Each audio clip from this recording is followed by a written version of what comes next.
I can print $100 billion, and you're forced to take them. And so, if I own a yogurt store, if someone comes up to me and says, "Here's $1," I say, "Sorry, I don't want it. Give me some gold." That's illegal. I cannot do that. So the big problem, in my opinion, is actually the fact that legal tender laws exist. And when we talk about if you did want to go back to a gold standard, how would you want to do that? If the legal tender standards, you don't have to take fiat currencies. You can let the market decide. So anyway, that's just something I'm going to throw. This can kind of be a theme of this talk. But anyway, history of the gold standard. I think most people know, but in the 1600s and 1700s, there was no price of gold. Basically, you had the British pound, that was a pound of silver. You had the French franc, that was about 4 grams of gold. You had it was the German thaler, about 25 grams of gold. That's where the US dollar came from, was the German thaler, and the TH became a D. But then in the United States in about 1792, it was the Federal Coinage Act, and that's when a hard money system was codified in America, and a dollar was defined twofold. One is about 1.6 grams of gold, and 2 is about 24 grams of silver. 2 definitions was not a great idea, bimetal system, but we're not going to get into that. But more importantly, that made 1 ounce of gold equal to about $19.39. That was not the price of gold, like the price of wheat that can change. It was the definition. And so that's a concept that does not exist anymore, that existed for 140 years. So from 1792, ignoring 1.6% devaluation in 1834, the definition of 1 ounce of gold was $19.39, then about $21. And that was it for 140 years, from 1792 to 1933. So if you look at prices during those times, what do you think they did? They dropped. In the same way that nowadays cell phones prices go down. That's considered good and normal. So deflation, which is a very horrible word these days, was considered not only good, but normal. And the concept of inflation, with regards to gold, and besides there was obviously the gold rush, was not really a huge concept. And the definition of an inflation was not an increase in price level, it was an increase in money supply. The fact that those terms have been divorced nowadays is actually very strange. But anyway, so basically 140 years of a pretty stable monetary supply. The interesting thing that would happen is the occasional times we would go off the gold standard and try a fiat currency, and it would always happen the same way. Government wanted more money, typically for war, sometimes for other reasons. They would start printing it. They would print a small amount. People would use it. Then they'd say, hey, we can just print money. They would keep printing it. Eventually people would stop using it. And then they would declare a legal tender law. This happened in the Revolutionary War. They made $2 million of continental dollars. Everyone used it. So they printed $240 million of continentals. People stopped using it. It got devalued to 0.5%. People stopped using it. Government made it legal tender, punishable by death. So, by the way, the 1792 Federal Coinage Act also, you debase your currency, punishable by death. Something that's done every day today, debasing our currency. You can see how the philosophy has changed. It's encouraged nowadays. It used to be punishable by death. So anyway, it's really the legal tender laws. That happened with the Civil War, same deal. $150 million in greenbacks were printed. Everyone spent them, great. So they printed $1 billion of greenbacks. People stopped using them, declared them legal tender. I don't think it was punishable by death after the Civil War. So that was kind of the trend that occurred through the 19th century. At one point, I believe it was 1862, it finally went to the Supreme Court. Can they declare these Civil War notes to be legal tender? And the answer was no. So legal tender was deemed to be unconstitutional. The day the decision was released, President Grant, who was a fiat currency person, is pretty famous for packing the court. And the next day, and about 8 or 9 years later, it was deemed constitutional in what's known as the legal tender cases. And to this very day, legal tender is deemed constitutional. So that kind of covers to 1933, when of course is the beginning of the end of the gold standard. That's when Roosevelt, FDR, 1933, made it illegal to hold gold, which makes it very hard to transact in gold by definition.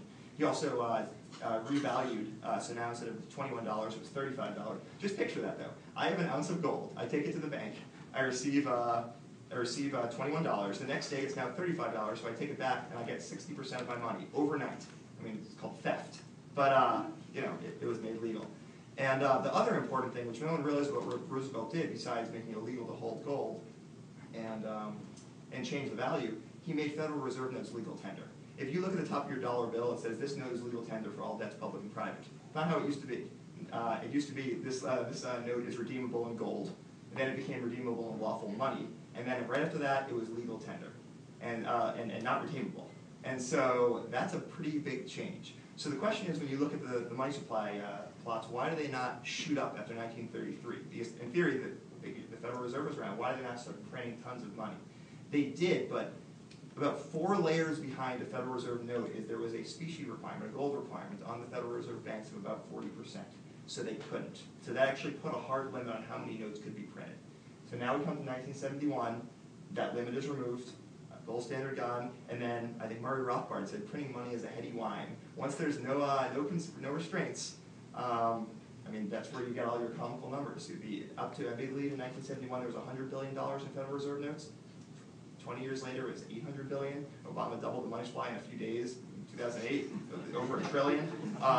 So that was only made possible by all of those events. Legal tender plus no specie requirement plus no gold allowed, no hands, etc. Another kind of just cool little factoid.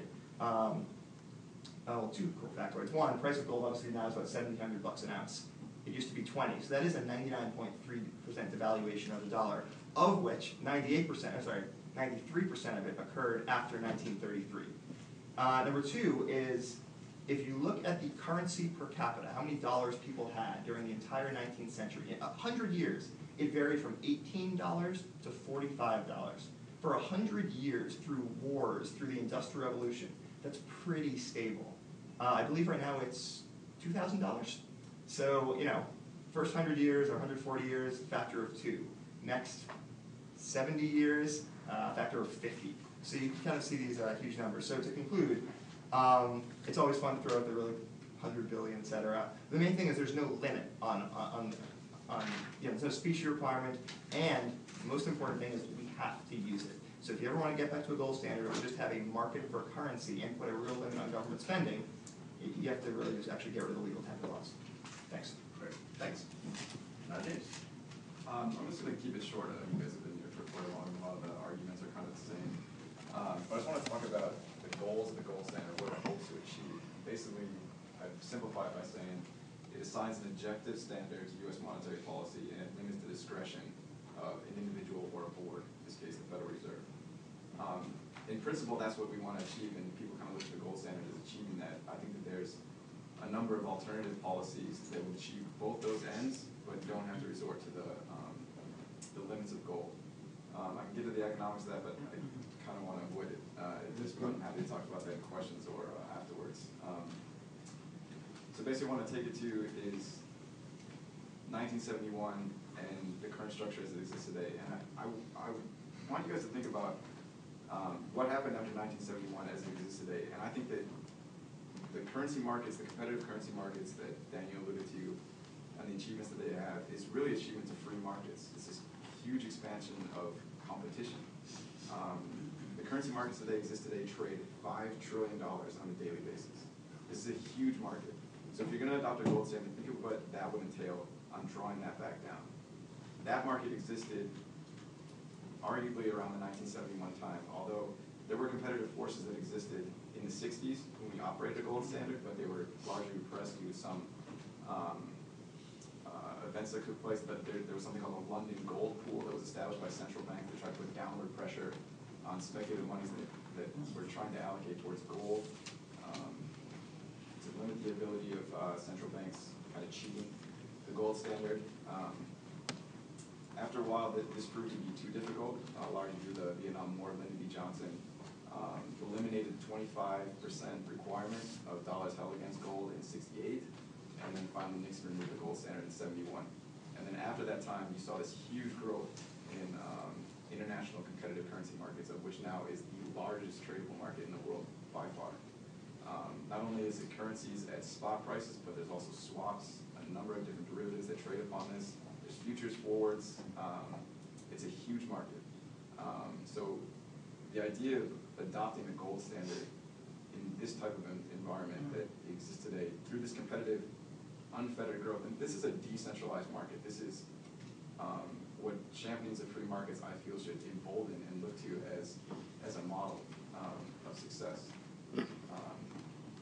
Kind of adopting the gold standard would be a walk back in time. So I don't think a lot of people kind of cite the history of gold standard and they look at the stability that it provides, which there's a case for, and ultimately that's the goal that I advocate through other policies.